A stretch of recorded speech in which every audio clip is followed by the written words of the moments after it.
war und ist eine deutsche Stadt. Danzig was and is a German city. Alle diese Gebiete verdanken ihre kulturelle Erschließung ausschließlich dem deutschen Volk. All these regions have only Germany to thank for their cultural development. In all diesen östlichen Gebieten tiefste Barbarei herrschen. Wenn Polen versuchen sollte, auf dem Weg zollpolitischer Maßnahmen Danzig wirtschaftlich zu vernichten, dass dann Deutschland nicht mehr länger untätig zusehen könnte. I told the Polish ambassador 3 weeks ago that if situation continued as it was, if Danzig were persecuted and it were attempted by Poland to ruin Danzig economically, the situation could not be tolerated. Das heutige Deutschland nicht verwechseln darf mit dem Deutschland, das vor uns war. Polen begangen. Ich habe mich daher nun entschlossen, mit Polen in der gleichen Sprache zu reden, mit der Polen uns seit I therefore resolve to speak to Poland in the same language in which Poland has addressed us for such a long time.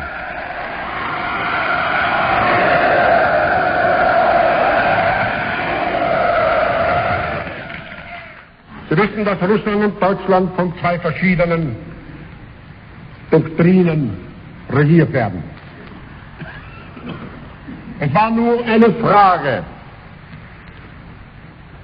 die geklärt werden musste. Once again, nicht nach Deutschland zu exportieren gedenkt. Im selben Augenblick sehe ich keine Veranlassung mehr, dass wir auch nur einmal gegeneinander Stellung nehmen sollen. I see no reason, says Mr. Hitler, why Russia and Germany should have been enemies any longer.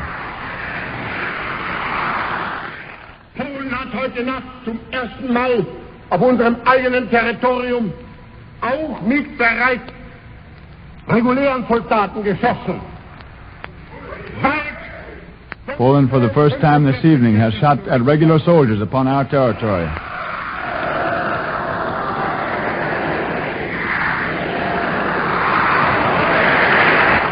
Und von jetzt ab wird Bombe mit Bombe vergolten. From now on, bomb will be met by bomb.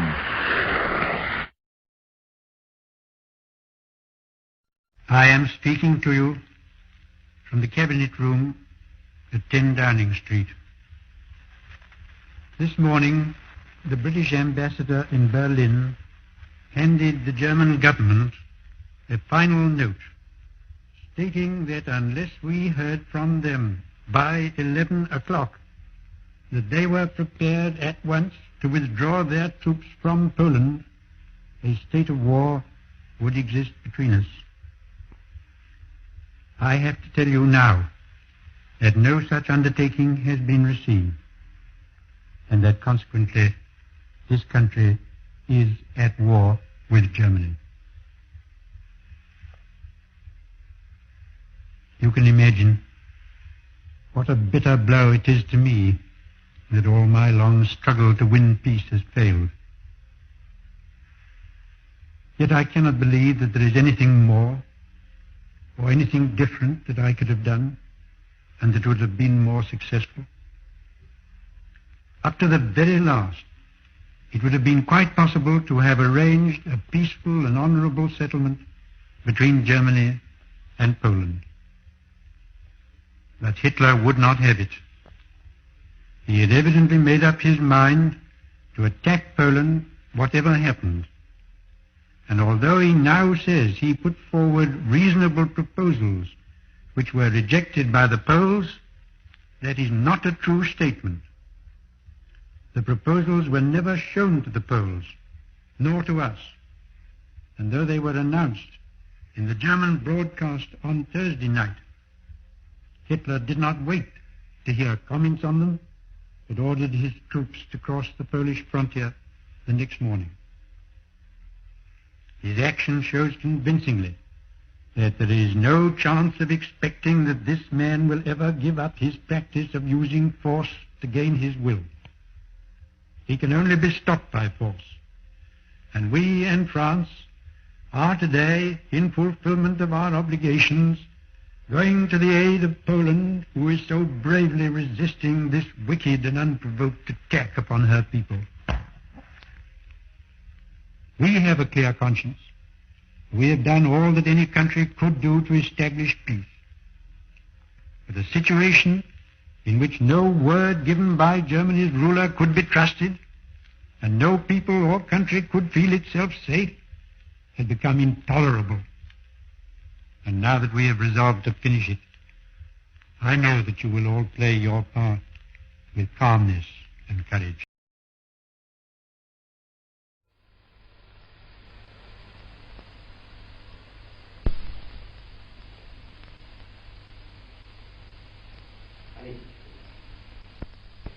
Nous avons toujours désiré, et nous désirons toujours, qu'une collaboration sincère et une entente loyale puissent être établies entre les peuples.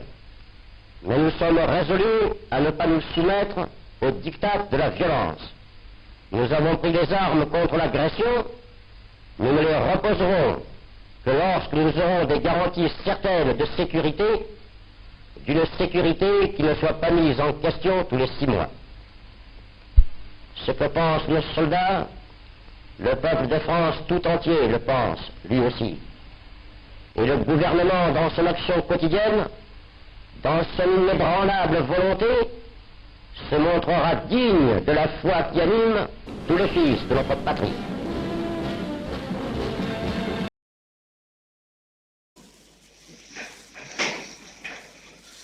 Fellow Australians, it is my melancholy duty to inform you officially that in consequence of a persistence by Germany in her invasion of Poland, Great Britain has declared war upon her, and that as a result, Australia is also at war. No harder task can fall to the lot of a democratic leader than to make such an announcement. Great Britain and France, with the cooperation of the British dominions, have struggled to avoid this tragedy. They have, as I firmly believe, been patient. They have kept the door of negotiation open. They have given no cause for aggression. But in the result, their efforts have failed, and we are therefore, as a great family of nations, involved in a struggle which we must at all costs win, and which we believe in our hearts we will win. Which we are entering may be a long one, demanding from us heavy and continuous sacrifice. It is essential that we realize from the beginning that our cause is worth the sacrifice. I believe in all sincerity that it is. None of us has any hatred of the German people. For the old culture of the Germans, their songs, their poetry, and their music, we have nothing but admiration and affection. We believe that there are many millions of German people who want to live in peace and quietness as we do, threatening no one and seeking to dominate no one. But we know, alas, that such a way of life is despised and rejected by the men who have seized and hold power in Germany. We know that those who have done and are doing incalculable harm to the true interests of their country, and that they are wasting and destroying the intellectual, artistic, moral, and spiritual resources that their people have built up throughout the centuries. In doing this, they have, for the time being, cowed the spirit of a vast number of their best people. This work of destruction they have already carried into other countries, and despite denials, now intend to carry into Poland. If they succeed there, they will next attempt the overthrow of France and Britain. Let us make no mistake about that. Of course, they repudiate any such intention, but fortunately for the world, we know now what it has taken us a long time to learn, that their promises are worthless, are made only to gain an advantage for the time being. and are broken as soon as that advantage has been secured. Not a moment too soon have Britain and France taken up arms against so faithless and unscrupulous an adversary. The fight on which we are now engaged is one whose issue concerns all nations of the world, whether as yet they realize it or not. We are fighting a doctrine that springs from a contempt of human nature, a doctrine that government is the affair only of a self-selected elite who, without consulting the people, may irrevocably determine what the people shall do and shall not do. The masses are to be used as instruments of power in the hands of their masters. They are to be given slogans and directed towards this or that objective approved by their masters. But never are they to be treated as free men, as individual and responsible souls. The individual man is submerged and forgotten, the intrinsic worthiness of his personality contemptuously ignored. Freedom of action and expression is denied to him. Dissent or criticism is brutally repressed. These are a few of the incidents of the Nazi philosophy that is seeking to thrust itself everywhere over Europe today and the rest of the world tomorrow. Nazism is militant and insatiable paganism. In short but terrible history, it has caused incalculable suffering. If permitted to continue, it will spread misery and desolation throughout the world. It cannot be appeased or conciliated. Either it or civilization must disappear. To destroy it, but not the great nation which it has so cruelly cheated, is the task of those who have taken up arms against Nazism. May God prosper those arms. I am satisfied that nowhere will the issue be more clearly understood than in New Zealand, where for almost a century, behind the sure shield of Britain, we have enjoyed and cherished freedom and self-government. Both with gratitude for the past and with confidence in the future, we range ourselves without fear beside Britain. Where she goes, we go. Where she stands, we stand. We are only a small and young nation, but we are one and all a band of brothers, and we march forward with a union of hearts and wills to a common destiny.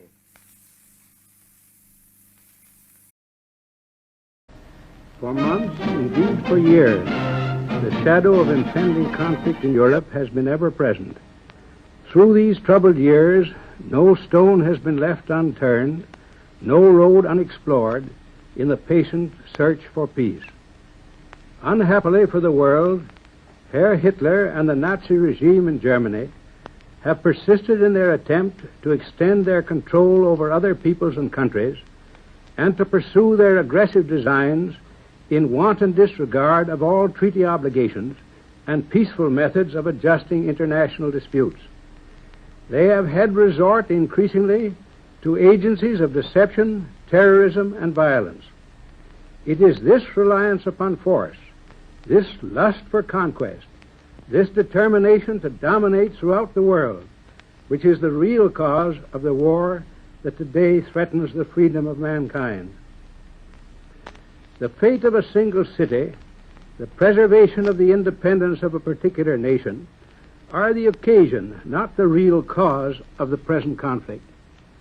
The forces of evil have been loosed in the world in a struggle between the pagan conception of a social order which ignores the individual and is based upon the doctrine of might, and a civilization based upon the Christian conception of the brotherhood of man, with its regard for the sanctity of contractual relations and the sacredness of human personality. As President Roosevelt said on opening Congress on January the 4th, There comes a time in the affairs of men when they must prepare to defend not their homes alone, but the tenets of faith and humanity on which their churches, their governments, and their very civilization are founded.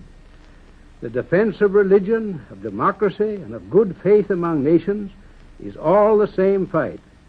To save one, we must make up our minds to save all.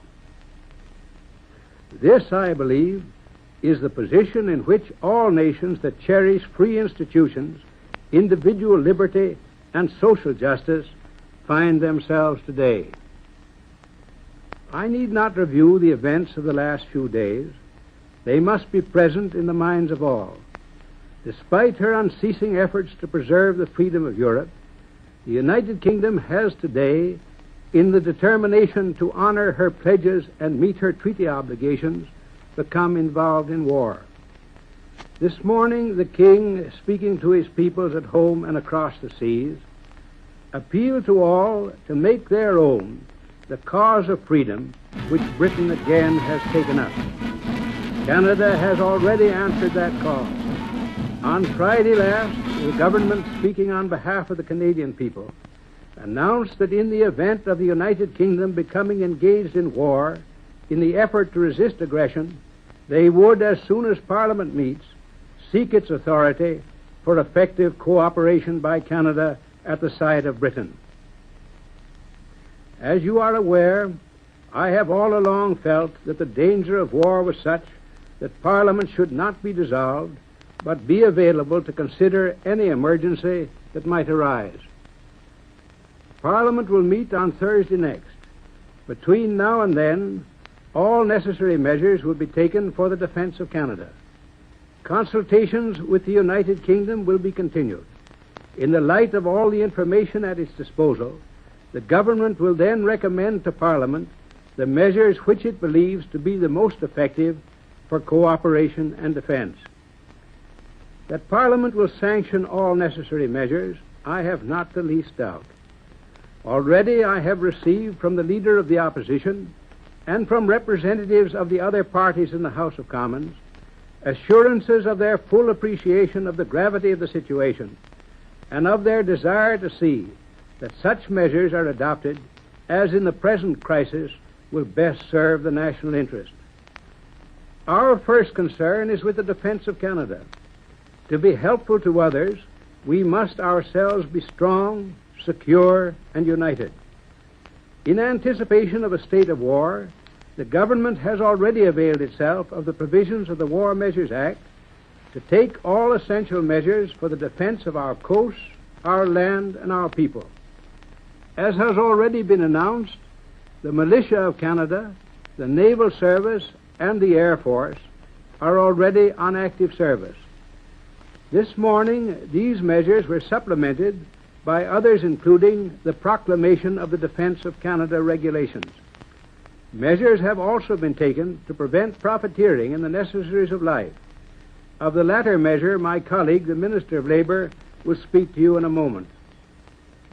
In what manner and to what extent Canada may most effectively be able to cooperate in the common cause is, as I have already stated, something which Parliament itself will decide. All I need to add at the moment is that Canada, as a free nation of the British Commonwealth, is bringing her cooperation voluntarily. Our effort will be voluntary. The people of Canada will, I know, face the days of stress and strain which lie ahead with calm and resolute courage. There is no home in Canada, no family, and no individual whose fortunes and freedom are not bound up in the present struggle. I appeal to my fellow Canadians to unite in a national effort to save from destruction all that makes life itself worth living, and to preserve for future generations those liberties and institutions which others have bequeathed to us. Combattenti di terra, di mare, dell'aria, camicie nere della rivoluzione e delle legioni, uomini e donne d'Italia, dell'impero e del Regno d'Abaria, ascoltate.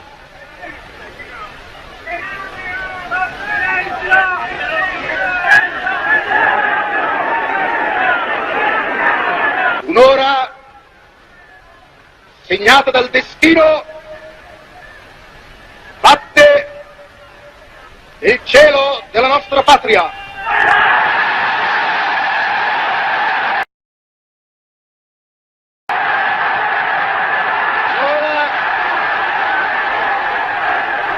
L'ora delle decisioni irrevocabili.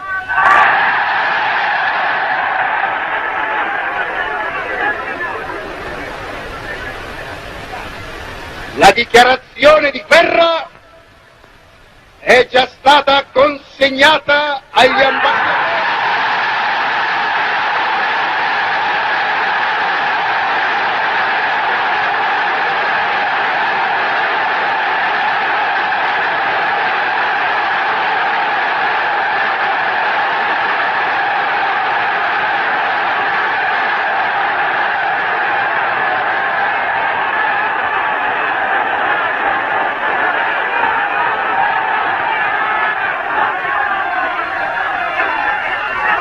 Agli ambasciatori di Gran Bretagna e di Francia,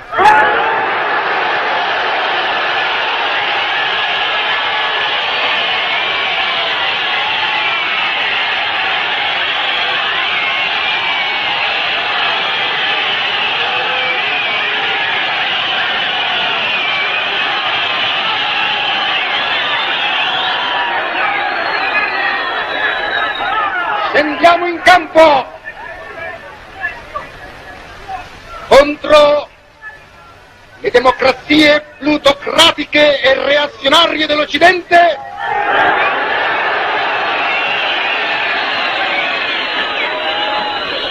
che in ogni tempo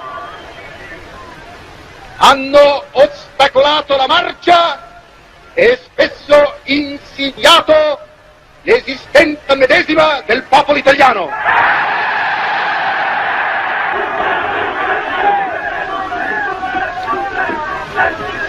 L'Italia proletaria e fascista è per la terza volta in piedi, forte, fiera e compatta come non mai. La parola d'ordine è una sola.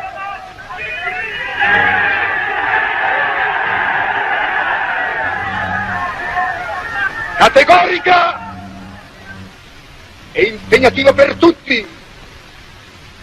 Essa già trasvola ed accende i cuori dalle Alpi all'Oceano Indiano. Vincere!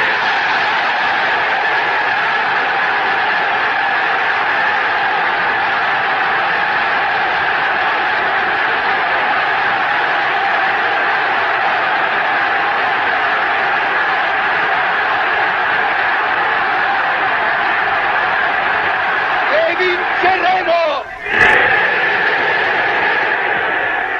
per dare finalmente un lungo periodo di pace e di giustizia all'Italia, all'Europa, al mondo.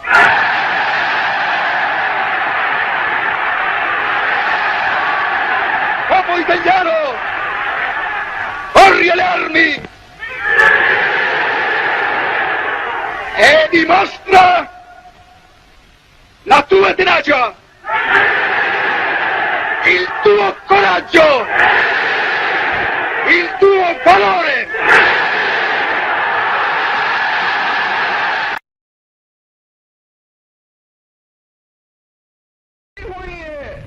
Declaratiom発表。12月8日6時。帝国陸海軍は8日未明、西太平洋において米軍と戦闘状態に入れ、米国の流体、東亜の荒廃、まさにこの一線にあり、一億国民が一切を挙げて国に報い、国に準ずるの時は今であります。発行を家となす公募のもとに、この人中報告の大精神ある限り、英米といえども何ら恐るるに足らないのであります。勝利は常にニーズのもとにありと確信いたすものであります。東条首相、陣頭に立って聖戦完遂の決意を鮮明すれば、陛下の石碑は宮城の前に聖樹万歳、公元必勝の祈願を捧げるのでありました。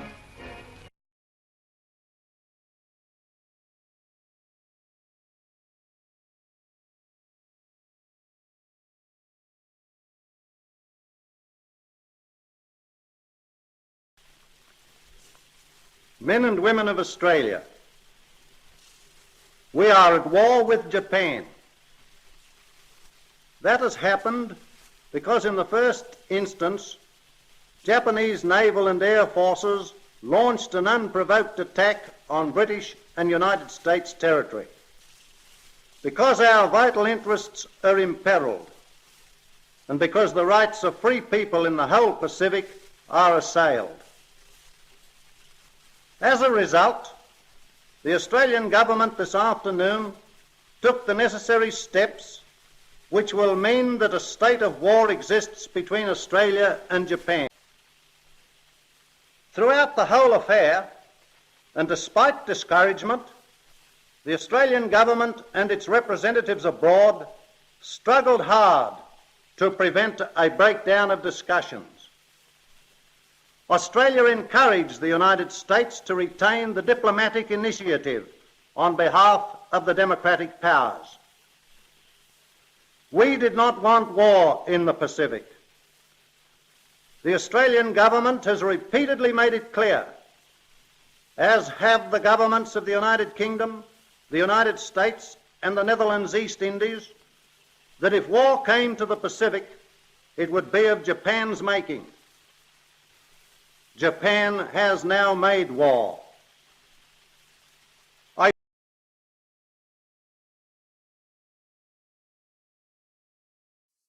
As soon as I heard last night that Japan had attacked the United States, my first feeling was that Parliament should be immediately summoned.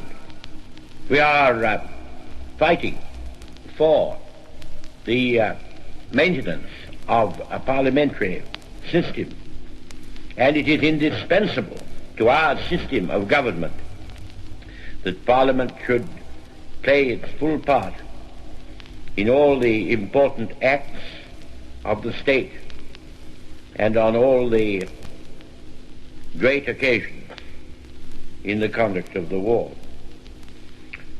The great number of members who attended, in spite of the shortness of the notice, shows the zeal and strictness with which the members of both houses attend to their duties. You will remember that a month ago, with the full approval of the nation and of the Empire, I pledged the word of Great Britain that should the United States become involved in a war with Japan, a British declaration would follow within the hour. I therefore spoke to President Roosevelt on the Atlantic telephone last night with a view to arranging the timing of our respective declarations. The President told me that he would this morning send a message to Congress, and I assured him that we would follow immediately. However, it soon appeared that British territory in Malaya had also been the object of a Japanese attack. And later on it was announced from Tokyo that the Japanese High Command, not the Imperial Japanese government, but the Japanese High Command had declared that a state of war existed with Great Britain and the United States. In view of the attack and of this declaration, there was no need to wait for the declaration by Congress.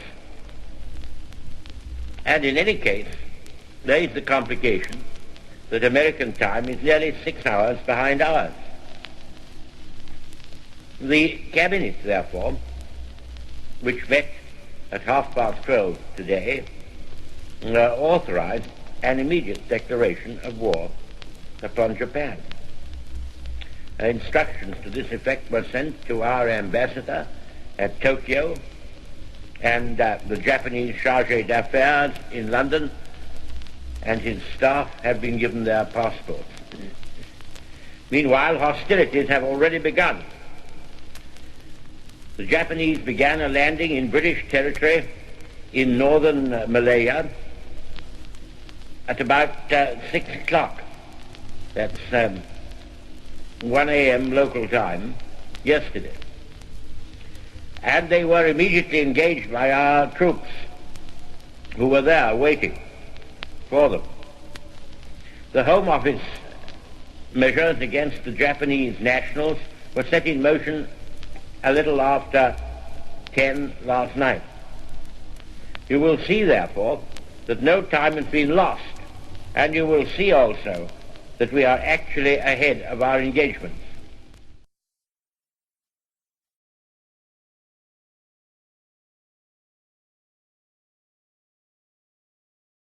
September 1941. Yesterday, December 7th, 1941, a date which will live in infamy. The United States of America was suddenly and deliberately attacked by naval and air forces of the Empire of Japan. The United States was at peace with that nation, and at the solicitation of Japan was still in conversation with its government and its emperor, looking toward the maintenance of peace in the Pacific. The attack yesterday on the Hawaiian Islands has caused severe damage to American naval and military forces. I regret to tell you that very many American lives have been lost. In addition, American ships have been reported torpedoed on the high seas between San Francisco and Honolulu. As Commander-in-Chief of the Army and Navy, I have directed that all measures be taken for our defense, but always will our whole nation remember the character of the onslaught against us.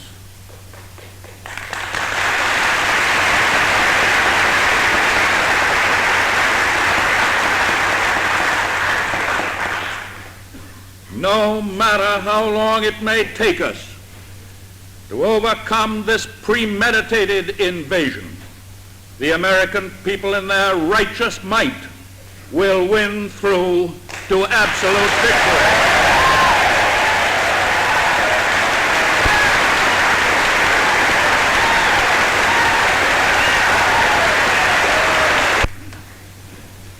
I believe that I interpret the will of the Congress and of the people when I assert that we will not only defend ourselves to the uttermost, but will make it very certain that this form of treachery shall never again endanger us.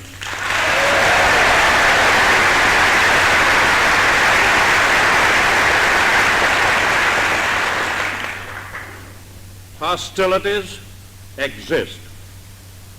There is no blinking at the fact that our people, our territory, and our interests are in grave danger. With confidence in our armed forces, with the unbounding determination of our people, we will gain the inevitable triumph, so help us God.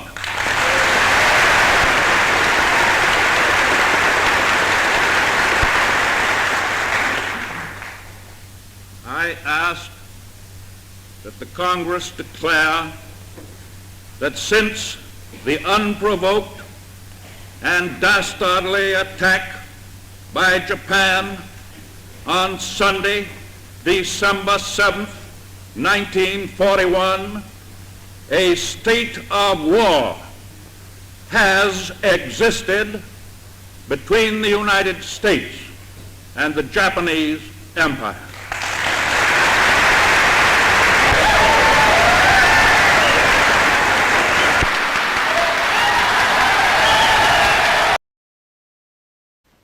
The United States of America and Great Britain have attacked from the air certain parts of the Philippines, thereby violating the territorial integrity of the Republic and causing death or injury to its citizens and destruction or damage to their property.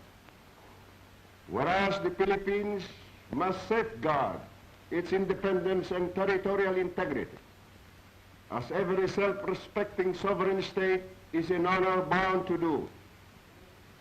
And whereas the Republic of the Philippines has entered into a pact of alliance with Japan, based on mutual respect of sovereignty and territories, to safeguard the territorial integrity and independence of the Philippines. Now, therefore, I, Jose P. Laurel, President of the Republic of the Philippines, do hereby proclaim that a state of war exists between the Republic of the Philippines and the United States of America and Great Britain, effective September 23rd, 1944, at 10 o'clock in the morning. This proclamation was submitted to the Cabinet and the Council of State, and was unanimously approved by those bodies. This proclamation also is independent of such action as may be taken by the legislature in due time.